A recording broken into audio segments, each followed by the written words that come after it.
Hi, this is Susan, and welcome back to Tasty Cakes, where we make American baked goods one recipe at a time. Today we have some pistachio crescents for you.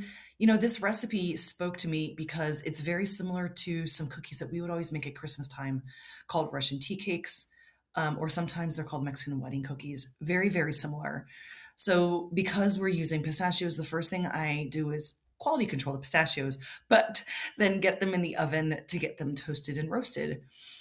And then I have to prep some sugar because, to be quite honest, I did not look at how much powdered sugar I had and I didn't have enough for this recipe. So here's a handy dandy little trick.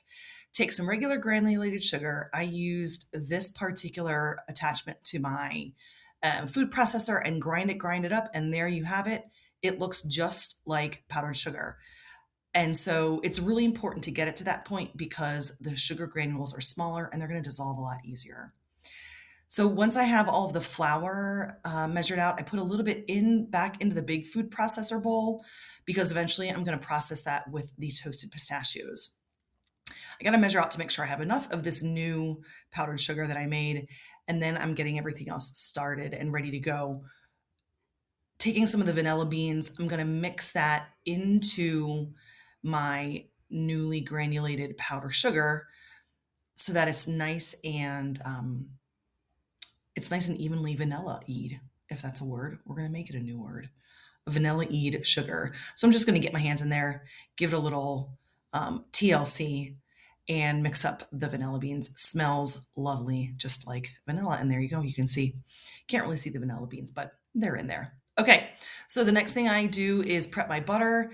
This is a pretty basic cream your butter, add the sugar, little bit of eggs, add the flour back in, and we're good to go. So, and in this recipe in particular, we're only using the egg yolks. I'm saving those egg whites. You can use them for breakfast omelet. You can use it to brush over some pie crust to make them nice and golden brown. Lots of things you can do with those. So we've got the cooled pistachios processing with that little bit of extra flour so they don't become nut butter. Once I have that, ready. There you see it's like kind of pistachio powder. That goes back in with the rest of the flour. I've creamed the butter. It's all good to go. I've added the eggs and the flour. It's pretty boring, that process. So the most fun part here is kind of pulling it all together. So I mix it to a certain point in the bowl, and then I just do pull the rest together by hand. It's just easier to see that it's ready to go. You don't want any lumps of butter. So when you're kind of smushing it together with your hands, you can make sure that all of the butter is evenly mixed in.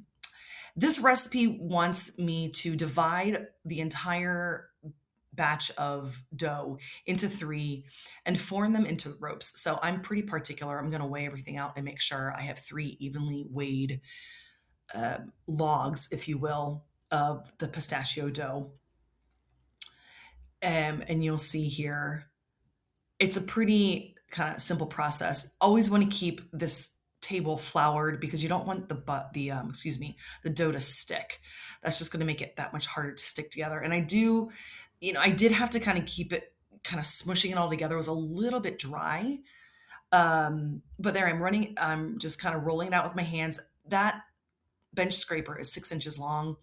And so I was supposed to roll out all three to about 12 inches and about an inch thick. I think it ended up being a little bit thicker than an inch, but it was what it was. So I've got all three of those rolled out. I'm going to wrap them individually in plastic so that they don't dry out.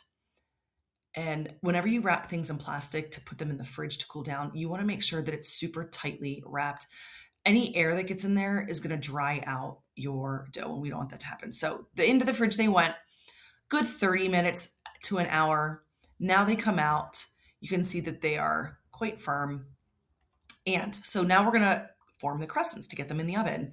Divide them up a couple inches long for each one. And then we have to go ahead and shape each one of them into you guessed it, crescent shape.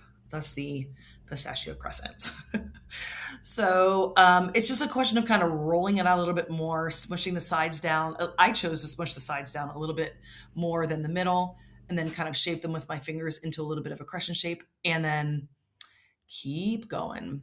So there was quite a lot of rolling and forming and shaping that happened because there were as you can see, a lot of pistachio crescents. 2 trays full. It looks like I think I had maybe I think about 20 per tray. They cooled for a little bit more in the fridge and then into the oven they went. 10-15 minutes until they're nice and golden brown, then they come out. And then the last thing that you do once they're cool to the touch and they're nice and firm, then all we do is roll them in a little bit of extra powdered sugar to finish them off. And that's all it is. It's a pretty basic butter, sugar, flour dough with some pistachios and rolled in powdered sugar. Easy, tasty, and a bit of a crowd pleaser. I think they're perfect to serve, kind of like the apricot tea cookies that I made a while ago. They're perfect to serve with coffee or afternoon tea and lovely as gifts. So there are our pistachio crescents, everybody. Thanks so much for stopping by.